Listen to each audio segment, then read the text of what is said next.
صلى الله عليه وسلم. اللهم علمنا ما ينفعنا وانفعنا بما علمتنا وزدنا علما. اللهم اغفر لنا ولمشايخنا ولمن تعلم منا.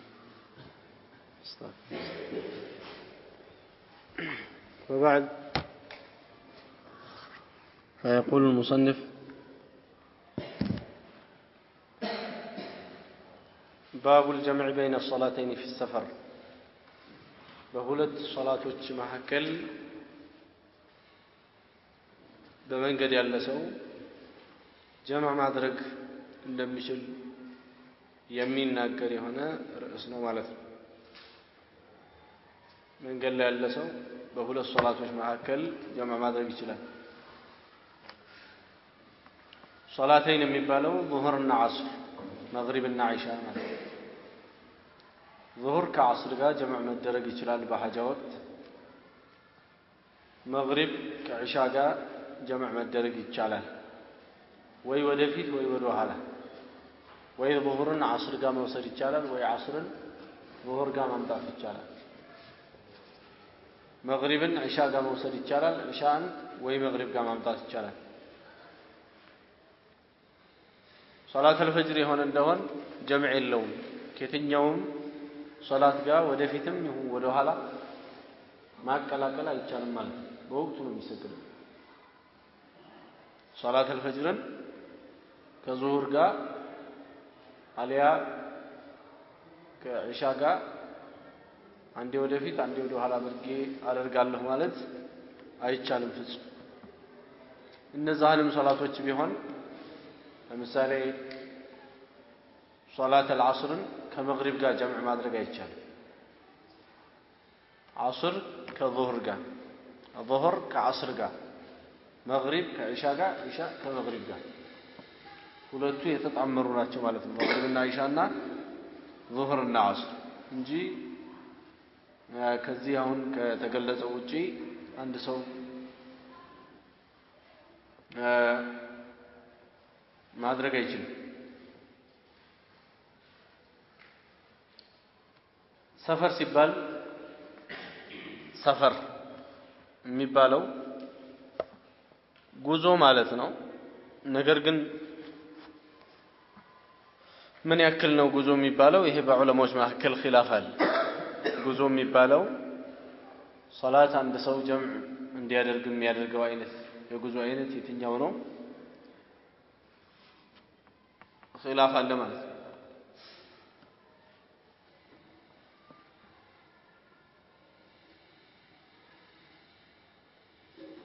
እና بعض العلماء በተወሰነ ርቀት ያክል ገምተውት ወይም ደግሞ ገድበውት እናገኛለን። እሱም ዛሬ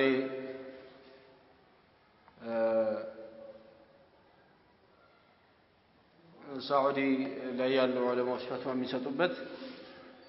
84 ኪሎ ሜትር የሚያክል ነው። 84 ኪሎ ሜትር ያክል ያለውን ያስኬደ በዛ ነው ሶላትን ቀስ ጀምዕ ማድረግ የሚቻለው ብለው የገደቡ ዑለሞች አሉ። ሌላው ደግሞ ያልገደቡ አሉ ማለት ነው። ያልገደቡ በተለምዶ ሰፈር የተባለ ነገር በአጠቃላይ ሰፈር ይሆናል። ሰው ስንቅ ይዞለት መንገድ ነው የሚሄደው ብሎ የተነሳበት ነገር መንገድ ይሆናል። እንደዛ ደግሞ እዚህ ደርሼ ነው የምመጣው መንገድ አይደለም ብሎ ያሰበው ነገር ደግሞ መንገድ አይደለም በሚል በዚህ አይነት ያሉም አሉ ማለት ነው። ከዚህ ውጭም ያሉ አንዳንድ ሐሳቦች አሉ ዑለሞቹ ጋር። አልሙሂም ሰፈር የወጣ ሰው ለሱ የሚፈቀድለት ነገር አለ፣ ለሌላ የማይበቃ። እሱም ሩኸስ ነው። በዒባዳ ላይ አላህ ሱብሓነሁ ወተዓላ አገርቶለታል። ጾም ከሆነ ግዴታ የሆነ ጾም ላይ ማፍጠር ይችላል። ሶላትን እንደዚሁ ቀስር ማድረግ ይችላል ማለት ነው።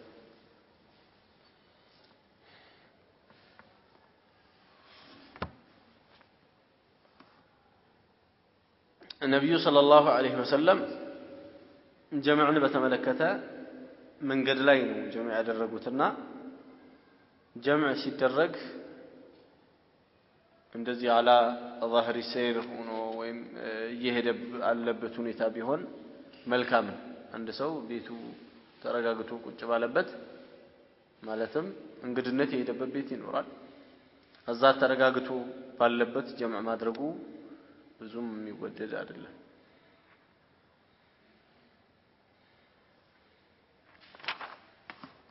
المهم سلا جمع بتملكته يمتع حديث الله من لك عن عبد الله بن عباس رضي الله تعالى عنهما قال كعبد الله بن عباس الله من كان صلاته الله جونا ولتنم رضي الله عنهما يالو عباس من ذيه صحابة سلا نبرون أقوت النبي صلى الله عليه وسلم أقوت يسأل عباس ماله وبالمناسبة يا عبد الله بن عباس كنيا በዚህ ተቀጽለው የሚጠሩበት አቢል አባስ ነው የሚባለው የአባስ ባለቤት አባት ይባሉ ነበር እሳቸው ማለት ነው ያው አረቦቹ ጋር ይሄ የተለመደ ነው የሱም የአባቱም የአያቱም ስም መሐመድ ይሆናል መሐመድ ከዑለማ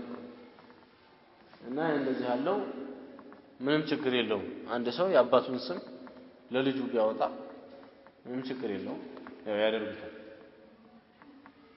عبد الله بن عباس من بالوت أبي العباس يبالالو رضي الله تعالى عنهما قال كان رسول الله صلى الله عليه وسلم يجمع في السفر النبي صلى الله عليه وسلم من قال لي جميع دربو نبر بين صلاة الظهر من قال لي سيبا من قال سيدو جميع دربو نبر إلى صلاة ولا صلاة جمروا عيزوا يسجدوا نبر مالت عنده صلاة سجدوا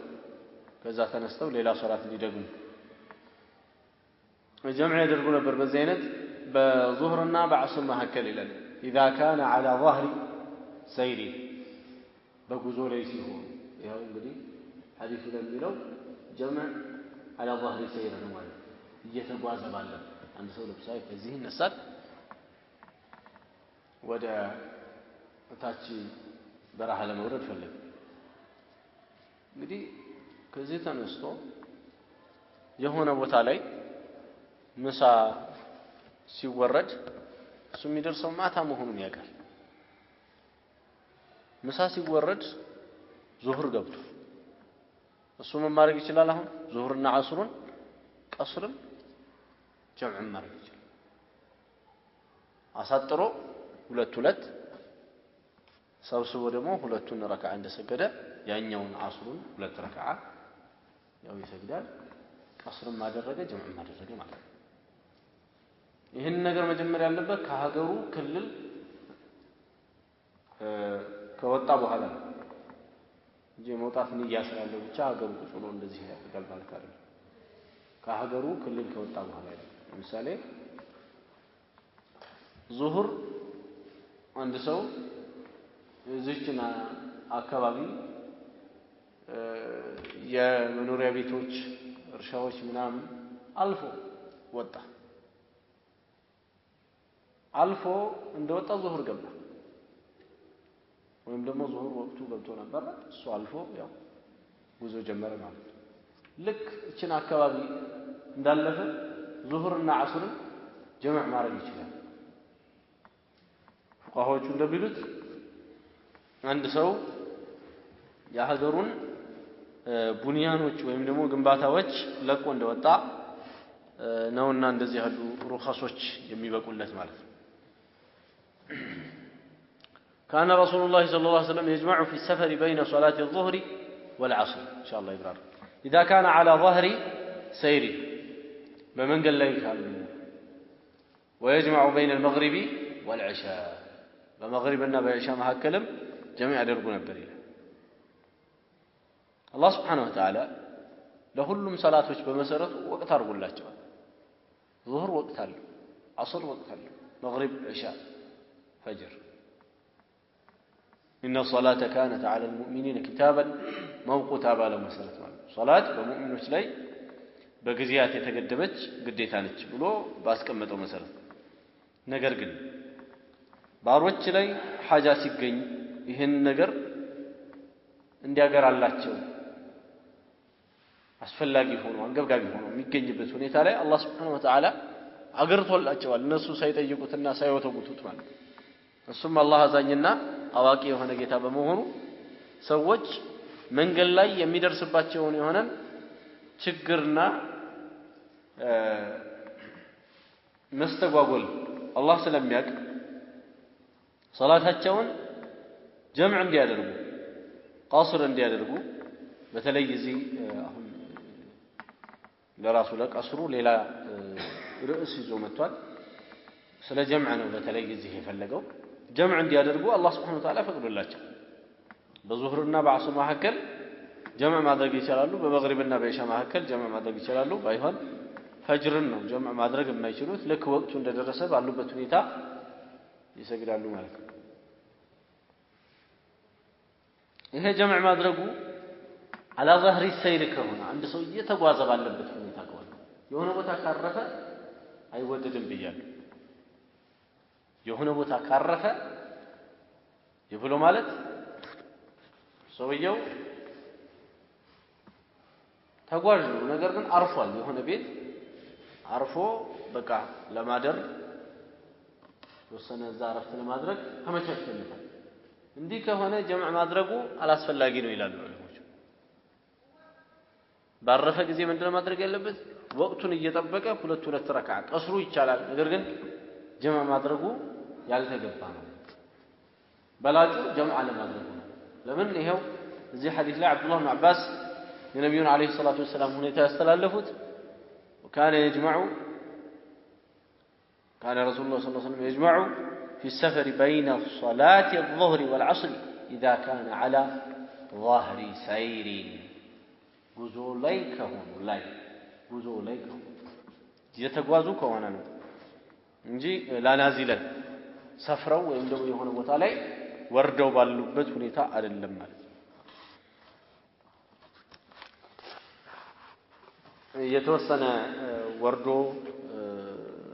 ማረፍ ምናምን ተመቻቸ ከሆነ ቀደም እንዳለው ነው ማድረግ ያለበት አንድ ሰው ጀምዕ ባያደርግ መልካም ነው المهم جمع በሌላ ምክንያቶች የሚፈቀድበት ሁኔታ አለ ከዛ ውስጥ በዝናብ ምክንያት ነብዩ ሰለላሁ ዐለይሂ ወሰለም ጀምዕ አድርገዋል መግሪብ አሰግደው ኢሻ አሰግደው ጀምዕ አደረጉ ማለት ነው ይሄ ምንም አይነት እዛው መዲና ባሉበት ጊዜ ነው ምንም አይነት ችግር ሳይኖር ከምን በስተቀር ከዝናብ በስተቀር ለሊቱ ዝናባማ ስለነበረ ሰው ይግባ ብለው ማለት ነው ኢሻ አሰግደዋል ይሄ ግን ያው ምናልባት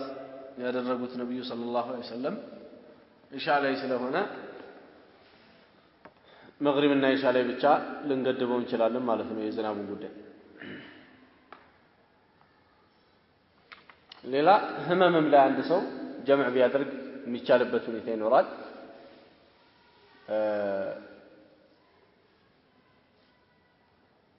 ለምሳሌ ታማሚ የሆኑ ሰዎች በየመተኛ አልጋ ይተኛሉ በመንግስት አልጋ ሊሆን ይችላል ወይም በግለሰብ ከዛ እነዚህ ሰዎች በየሰዓቱ ወደ መጸዳጃ ቤት መሄድ ውሃ ደግሞ ማመላለስ ምናምን እነዚህ ነገሮች ሊከለከሉ ይችላሉ ወይም ደግሞ ይሄ ሰው ታሟል እንደፈለገ ጎንበስ ቀና ማለት ሊያቀተው ይችላል ስለዚህ ይሄንን ሸሪዓው በማስተዋል ዙህርና ዐስር መግሪብና ኢሻእን በቀለላቸው ሰዓት እንዲሰግዱ ፈቅዶላቸው ታማሚዎቹ ለቀቅ ባረጋቸው ጊዜ ለምሳሌ በኋላ ሊጀምረው ይችላል አሁን ተንፈስ ብሏል ዙህርና ዐስርን ጀምዕ ማድረግ ይችላል አብሮ ማለት ነው ግን ይሄ ቀስር ማድረግ አይችልም ይሄ ሰው ልብ በሉ ማሳጠር አይችልም ዙህሩን 4 ረካዓ ዐስሩንም 4 ረካዓ ይሰግዳል ማለት ነው ዙህር ወቅት ሲገባ ዐስሩንም ሰግዶ መተኛት ይችላል ምናልባት ለሊት ሲሰቃይ ነው ያደረው የሚሆነው እረፍት ምናምን የሚያስፈልገው ከሆነ ይሄን ነገር አድርጎ መተኛት የሚፈልግ ከሆነ ሰግዶ መተኛት ይችላል። ይሄ ከህመም አንፃር ሌላው እንደ ህመም የሚታየው የሙስተሐባ ጅነት ሙስተሐባ የምትባለው የወር አበባ ደም ሳይሆን የበሽታ ደም የሚባል የደም አይነት አለ። ይሄ አንዳንድ ሴቶችን ያጠቃቸዋል። በነብዩ ሰለላሁ ዐለይሂ ወሰለም ጊዜ 7 ዓመት ያክል በዚህ በሽታ ወይም ደም የፈሰሳት የበሽታ ደም ቆየች አንድ ሴት አለ። ሌሎችም እንደዚሁ ነበሩ። ነብዩን አለይሂ ሰላቱ ወሰለም መተው ይጠየቁ ማለት እናም እነዚህ ሴቶች ጀምዕ እንዲያደርጉ ተፈቅዶላቸዋል ማለት የዚህ አይነቱ ችግር ያለባቸው በዚህ አይነት እንግዲህ ጀምዕ ቢያደርጉ ይበቃላቸዋል። ሌላው ጀምዕ ማድረግ ከሚፈቀድላቸው ውስጥ በዚህ ሐዲስ ውስጥ የተገለጸው የሰፈር ጉዳይ ነው። የሰፈር ጉዳይ ቀደም እንዳልነው ዑለማዎቹ ምን ያክል ነው ሰፈር የሚባለው መንገድ የሚባለው ምን ያክል ነው በሚል ኺላፍ ይኖራቸውም ነገር ግን ያው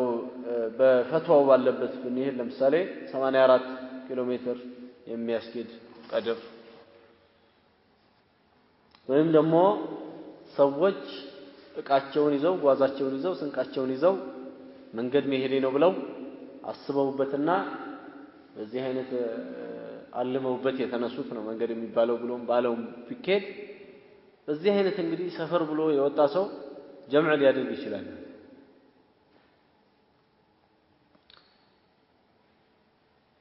ይሄ ነው ስለ ጀምዕ ጉዳይ ያለው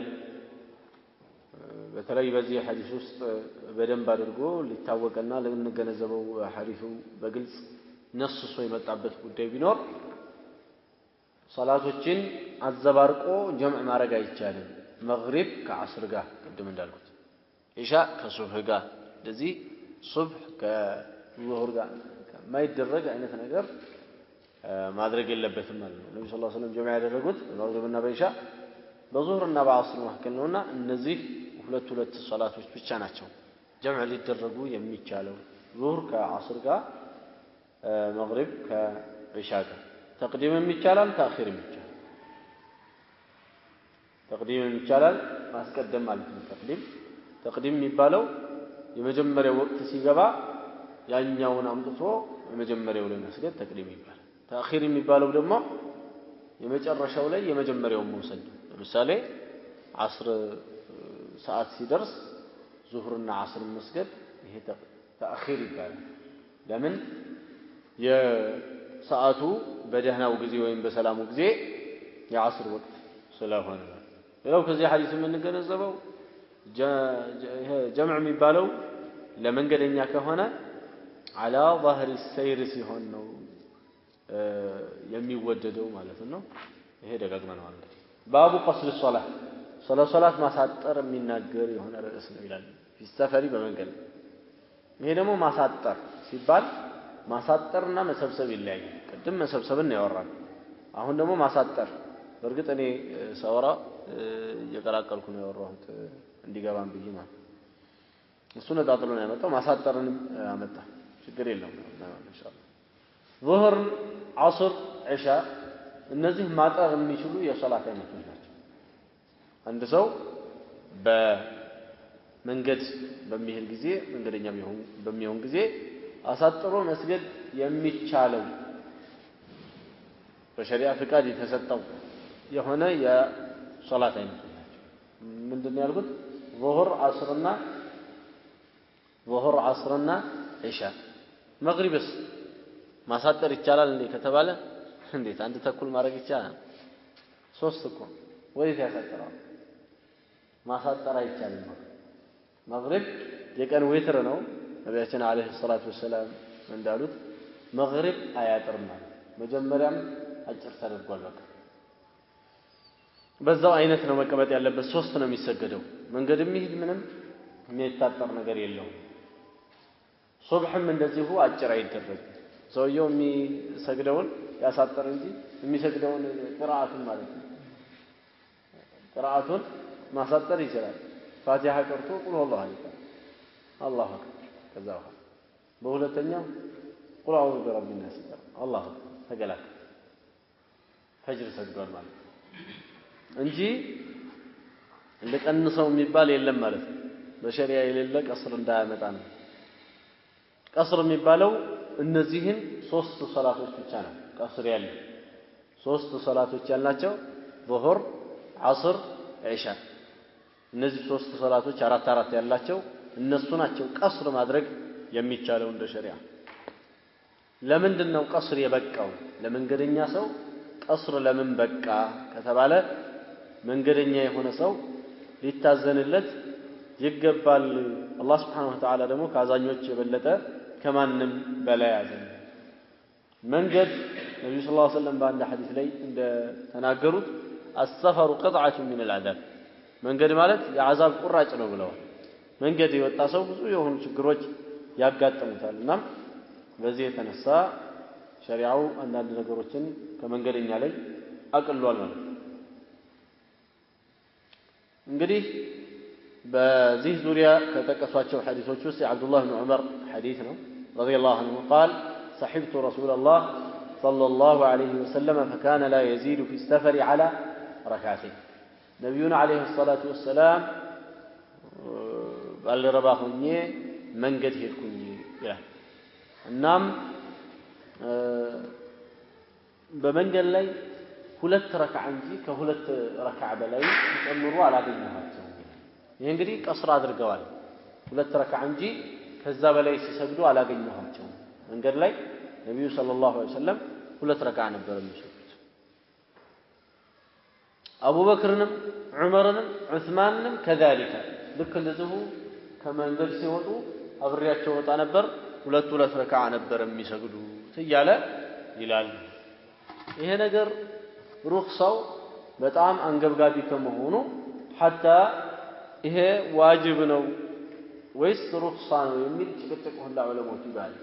አንድ ሰው መንገድ ሲወጣ ሁለት ብቻ ነው መስገድ ያለበት አራት ቢሰግድ ሶላቱ ይበላሻል የሚል አቋም ድረስ ያላቸው ዑለሞች መጥተዋል ማለት አራት ቢሰግድ ሞልቶ ቢሰግድ ሶላቱ አይሆንም ለምን የመንገደኛ ሶላት ሁለት ነው በቃ ብለው ያሉ እንኳን አሉ ማለት ያሉ አሉ ነው ይያልኩ ያለሁት እንጂ ይጠፋል አለ ሶስቱ አኢማዎች አልኢማም ሻፊዒ አልኢማም አህመድ እና አልኢማም ማሊክ አንድ ሰው ሞልቶ ቢሰግድ ችግር የለውም ነገር ግን ማሳጠሩ ይሻላል የሚል አቋም ነው አቡ ሐኒፋ ደግሞ ማሳጠሩ ዋጅብ ነው ይላል ማሳጠሩ ዋጅብ ነው አንድ ሰው መንገድ ከወጣ ማሳጠር ነው ያለበት እንጂ የምን መሙላት ነው ብለዋል ለምንድነው ሲባል እንግዲህ ሐዲስ ስላለ አላህ Subhanahu Wa Ta'ala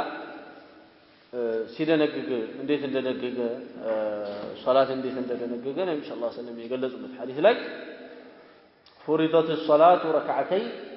መጀመሪያ ሶላት ስትደነገግ ሁለት ረክዓ ሆና ነው فأقرت صلاة السفر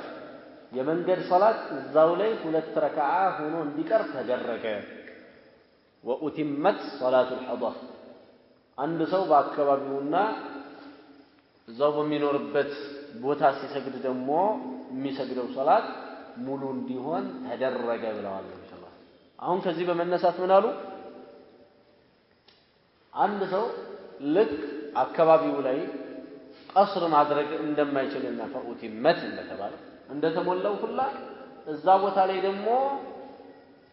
ፈኡቂረት ሶላቱ السفر ሶላቱ السفر መጀመሪያ በመጣብን መልክ በሁለቱ ላይ እንዲቀር ተደረገ የተባለውና መጨመር አይችልም የሚል ነው ማስረጃቸው ማለት ነው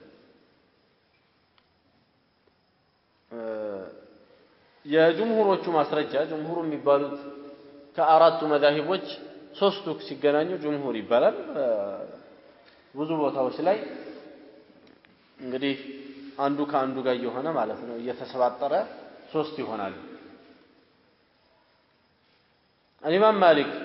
ሻፊዒና ኢማም አህመድ ይሄንን ነገር ይበቃል ኢትማሙ ይበቃል ብለው ሲሉ ማስረጃቸው ምንድነው ليس عليكم جناح ان تقصروا من الصلاه አላህ ቁርአን ላይ አነጋገሩ ችግር የለውም ቀስር ብታረጉ ነው ያለው ችግር የለውም የሚል አባባል ደግሞ የሩኽሳ አባባል እንደ ፍቃድ ነው ስለዚህ ፍቃድ እስከሆነ ድረስ የፈለገ መሙላት ይችላል የፈለገ ደግሞ አለመሙላት ይችላልና ፍቃድ ነው አላህ የሰጠን ለማንኛውም ከኺላፉ ለመዳን አንድ ሰው እርግጠኛ ሰፈር ከሆነ የሄደው እርግጠኛ ቀደም እንዳልነው ሰፈር ከሆነ የሄደው የሚሰግደውን ሶላት ቀስር አድርጎ መስገድ አሁን እንግዲህ احتياطu ለኛም ይመስለን ምን ነበር ሱብሃንአላህ ያይልም ነገር እንዴት ርቆ እንደሚሄድ አያችሁ አይደል ለኛም ይመስላል ሞልቶ መስገድ ጥንቃቄ ሊመስለን ይችላል ነበር ጥንቃቄው ምንድነው ጥንቃቄው ቀስር አድርጎ መስገድ ነው ማለት መንገድ ከሄደ እሱም መንገደኛ የሚባለው እንዴት ነው አንዳንድ አህካሞች ይቀራሉ እዚህ ላይ ምናልባትም ከኪታቡ ትንሽነት ያልተጠቀሱ ማለት ነው እሱ በቃ ጨርሷል ባቡል ጁምዓ ይያለ አንድ ሰው እስከ መቼ ነው መንገደኛ የሚባለው መንገድስ ምን ያክል ነው ቀደም እንዳልነው በአንዱ ቀውል መንገድ ማለት 84 ኪሎ ሜትር ያክል ያስኬደ ነው ሰውየው በምን የሚሄድ 84 ኪሎ ሜትር ያክል ከሄደ መንገደኛ ነው በምን የሚሄድ ስንል በአፍታ ሊሄድ ይችላል በአፍታ ሊሄድ ይችላል 84 ኪሎ ሜትር ያክል በአፍታ ሊሄድ ይችላል ለምሳሌ የግል አይሮፕላን ቢኖርና አንድ ሰው ብድግ ብሎ እዚህ አዲስ አበባ ድረስ ቢል በደቂቃ ሊደርስ ይችላል እንግዲህ በደቂቃ ይሄ ሰው ሙሳፊር አይደለም ቀስር ማድረግ አይችልም ብለን መገደብ አንችልም ሸሪዓ የመጣው እስከ ቂያማ ቀን ድረስ እንዲራመድ ስለሆነ ሙሳፊር ነው ሰው አገሩን ለቆ እስከወጣ ድረስ ሙሳፊር ቀስር ማድረግ ይችላል ባይሆን ዑለማዎቹ ምን ይላሉ አጠገቡ አዛን አጠገቡ ባለ መስጊድ የሚሰማ ከሆነ አንድ ሰው እንደዚሁ በድምጹ ጮህ ብሎ አዛን ሲል በሚያሰማበት ልክ ላይ ከሆነ እና አዛን ከሰማ በዛ አይነት ወደዛ መስጊድ ግን ጎራ ብሎ ሶላተል ጀማዓ መስጊድ ይወጅብበታል አሁን እንግዲህ ምኑ ሊቀር ነው ማለት ነው ቀስሩ ሊቀር በዛ አይነት ተረጋግቶ ከተቀመጠ ማለት እንጂ እየሄደ አሁን ሰፈር እየሄደ ነው ወደ ሌላ ሀገር እየሄደ እዚሁ መስመር ላይ ያለ አንድ መስጊድ አለ ልፍ ሲል መኪናው አዛና ይወጅብበታል አይወጅብበትም ይሄ አላ ዛህሪ ሰይር ያለ ይሄ ሳይሆን እሱ እንግድነት የሄደበት ቤት አጠገብ ምን አለ ንበብ መስጊድ አለ እዚህ ጊዜ ወደ መስጊድ ሊሄድና በጀማዓ መስጊድ ግድ ይላል ምኑ ሊቀር ነው አሁን ቀስር ወላ የሚባል የለም በጀማዓ መስጊድ ነው ለዚህ ማስረጃው ነብዩ ሰለላሁ ዐለይሂ ወሰለም አይነ ስውር እንኳን የነበረውን ሰው አተስማዑ ኒዳ ጥሪ ተሰማለህ አሉት አዎ ፈጅ ሂድ ነው ያሉት ስለዚህ ይሄ ነገር ዑዝራ አይሰጠውም ነው ሌላው አንድ ሰው ከዚህ ተነስቶ የሆነ ቦታ ላይ እንግድነት ሄዷል እንግድነት የሄደው እስከ መቼ ድረስ ነው ቀስር ማድረግ የሚችለው የሚል እስከ መቼ ድረስ ነው ከተባለ የሶስት ቀን በላይ ከሆነ ማቆም ነው ያለበት ይብሎ ማለት 4 5 ቀን 6 ቀን 7 ቀን የሚያደርግ ከሆነ ከገባበት ጀምሮ እንደ ነዋሪ ያደረገ ራሱን በዛ አይነት ነው ከቦታው ከደረሰበት ጊዜ ጀምሮ እንደ ነዋሪ አድርጎ ከሰዎች ጋር ጀማዓ እየሰገደ በዛ አይነት ነው ጎየት ያለበት ከኺላፍም ለመደመር ኺላፍ አለ በርግጥ እዚህም ጋር ማለት ነው ሌላው እዛ ቦታ ላይ ግን ከአራት ቀን በላይ ቆያለሁ የሚል ንያ አይደለም ሰውየው ያለው ከዛ በታች 3 ቀንና እንደዚህ ሆኖ መቆየው 3 ቀን ያክል እንደዚህ ነው መቆየው ብሎ ካለ ያችን የሚቆይባትን 3 ቀን ቀስር እያደረገ መቆየት ይችላል